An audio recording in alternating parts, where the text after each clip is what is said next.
अस्सलाम वालेकुम मेरे पाकिस्तानियों, मैं हूं ज़ुहैब खटक। आज आपने देखा कि नैब के दफ्तर के सामने जो मछली मंडी का मंजर पेश किया गया और कैलिबरी फॉन्ट की मौजद और कतरी ख़त की मौजद मरियम सफदर साहिबा ने जो वहाँ पे मेला लगाने की कोशिश की और वो सारा सर्कस जो फ्लॉप हुआ, पथराव किया गया पुलिस एहलकारों पर, ये इन्होंने पहली दफ़ा नहीं किया। ये इनकी ख़ानदानी रविश है कि जब भी इनको कानून के इदारों का सामना करना पड़ता है तो ये इदारों के ऊपर हमलावर होते हैं। इनकी पहली चाल होती है कि गले पड़ जाओ, और अगर गले पड़ना कामयाब ना हो तो ये पांव पड़ जाते हैं और डीले करके मुशर्रफ के साथ एनआरओ लेकर बाहर भाग जाते हैं।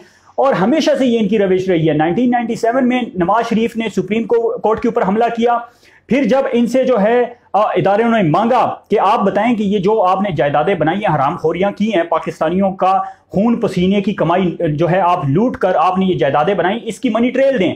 तो ये कहते हैं हजूर ये हैं वो ज़राए, कभी कतरी खत ले आते हैं, कभी कैलिबरी फॉन्ट ले आते हैं। और मैं समझता हूं कि किसी इंसान को भी आपने फ्लॉप करना है, किसी इदारे को आपने फ्लॉप करना है, तो वहां पे एक नाअहल शख्स जो है उसको जिम्मेदारियां दे दें। जिस तरह इन्होंने अपना बेड़ा गर्क कराया, मरियम सफदर को अपनी सारे का सारा जो है इनको अपना सियासी जानशीन बनाया और उन्होंने वो इनका सियासी बेड़ा गर्क किया कि खान साहब इसीलिए कहते हैं कि ये हमारी मैन ऑफ द मैच हैं। इतना शायद हम इनको जो है सियासी तौर पे मात नहीं दे सकते थे जितना मरियम सफदर ने अपनी पार्टी को नुकसान पहुंचाया। आज इन्होंने वही खानदानी रविश जो है अपने वालिद साहब की बरकरार रखी और इन्होंने इदारे के ऊपर हमला किया अपने गुल्लू बटों के साथ। यही इनकी रविश रही है। ये गले पड़ते हैं और जब वो अगला बंदा तगड़ा निकले तो ये पांव पड़ जाते हैं। यही इनकी सियासी रविश है। आज देखें किस तरह मज़ा खेज तरीके से ये बता रहे हैं कि जनाब बुलेट प्रूफ शीशे जो हैं वो वटे मार के तोड़ दिए गए।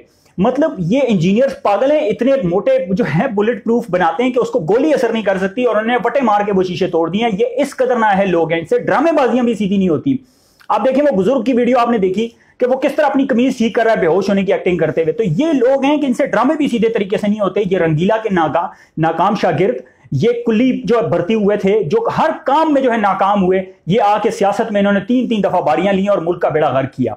तो मैं समझता हूं कि ये अब बचने वाले नहीं हैं। इनकी आज ये चाल थी कि ये आए और जो इनका वतीरा रहा है पास में, जिस तरह इन्होंने पंजाब पुलिस को गुल्लू बटों से इन्होंने भर्ती किया वहां पे, और इन्होंने सोचा कि मॉडल टाउन की तरह यहां पे भी हमें 14 लाशें मिल जाएंगी, पुलिस वाले हम पे फायरिंग करेंगे और हम उस पर सियासत करेंगे और इसी तरह जो है ये चलता रहेगा। लेकिन बड़ी बेहतरीन तरीके से टैकल किया गया। इनकी छितरोल जो है थप्पड़ और मुक्कों के साथ की गई और वो जबरदस्त थी, वही काफी थी इनके लिए।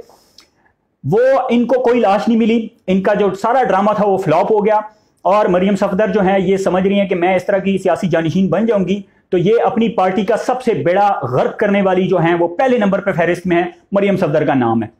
तो मैं समझता हूं कि 90 की दिहाई की सियासत खत्म हो चुकी है।